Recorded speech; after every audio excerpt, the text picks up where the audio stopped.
Ladies and gentlemen, that was a great meeting of the People's Party in Europe, the strongest political force and the moving engine of Europe's unification.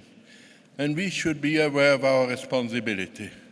We all who are present here carry a responsibility for Europe, and that should be aware. And especially, this is true for the smaller European states, because for their existence and their well-being in the future, the European future is the only prospective one. So we should work on that intensively. Nevertheless, we have to be realistic and see several deficiencies we have in the European Union. In the last months and years and weeks, all the discussion about the European Union is only about economic questions. How our common money should survive, how, if it will be, how it will, with whom it will be survived. And of course, we are going on surprising our citizens with new ideas of regulations. We should be aware that even such a grand project like the European Union can't survive if it doesn't teach our nations too. And let's be honest, I'm an old man now, but I remember very well, 50 years ago, the enthusiasm with which we started and observed the unification of Europe. Now we get that the unification has progressed, has numberless success, but evidently any love, any enthusiasm for the European Union, it became an economic and bureaucratic project, and we are losing the great vision what Europe should be. That doesn't mean necessarily new institutions. It's the idea, what is the spirit of Europe? What is Europe's role in the world? And we are seldomly speaking, discussing about these questions. And therefore, let's be honest, Europe, the European idea, the European Union starts to bore, especially our young people. The young people are just bored by it. They are all now accustomed that the frontiers are open. They are all accustomed to the advantages because they grew up in it. And they don't like the scrabbling they are listening which happens in Brussels and other capitals, and see it as a more and more problematic bureaucratic apparatus instead of seeing the grand idea behind it. And that's, ladies and gentlemen, the politicians' fault. We should remember that whatever we as ministers, deputies, presidents, head of governments plan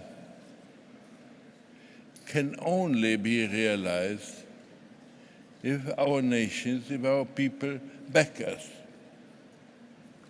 And that we sometimes forget.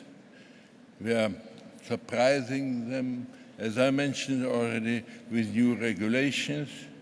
We are surprising them with the idea of a further and intensive federalization of Europe.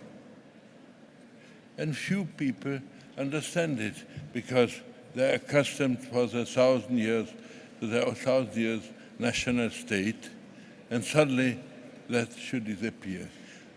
We will have a real progress in Europe only the case if there develops a European demos.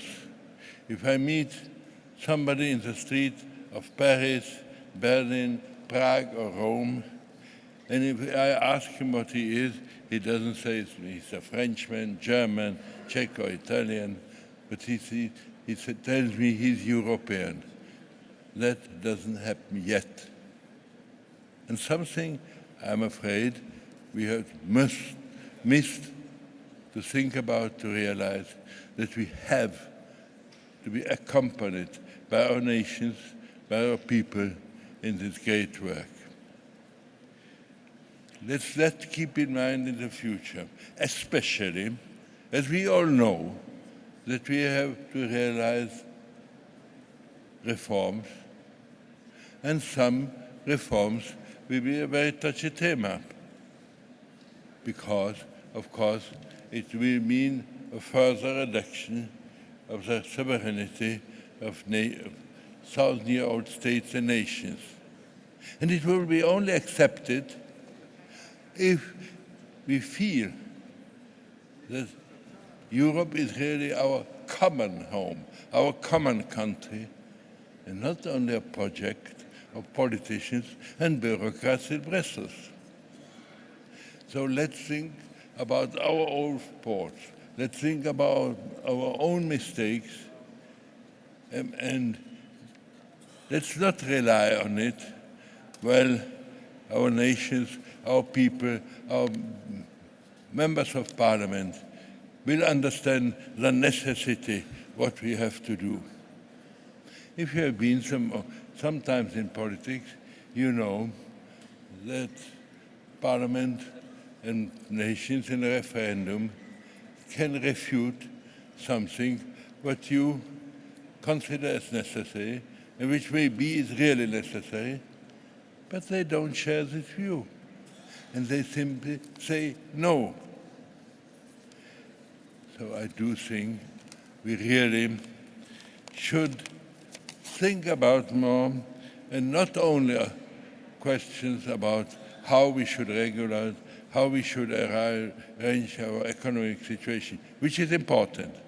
And it's clear that we have, again, work much more. And maybe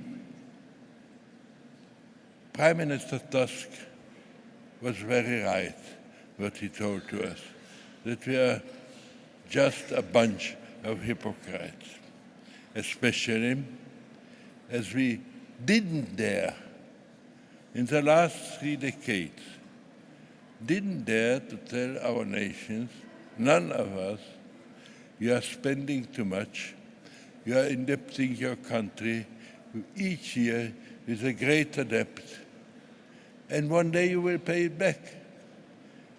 If you are lucky, you will die soon, and the burden will be carried by your children and your grandchildren, but debts don't disappear. Sometimes they are dissolved in inflation that we should have. And of course, you can imagine the enthusiasm which we will evoke if at the end of the story will be this solution. No, we spend too much on our well-being, we invested too little in research, in science, in our universities, and maybe it's a warning symbol that of the top universities in the world, there are only 2, Oxford and Cambridge in Great Britain, and the whole European continent, and all the rest of the European Union, we don't have one university which belongs to the top group. They are in China, they are in the States, everywhere, but not with us. So please, let's think about us. Let's raise our eyes, not only speak about the daily problems like accountants, but let's solve the great problems of our wonderful continent. Thank you very much.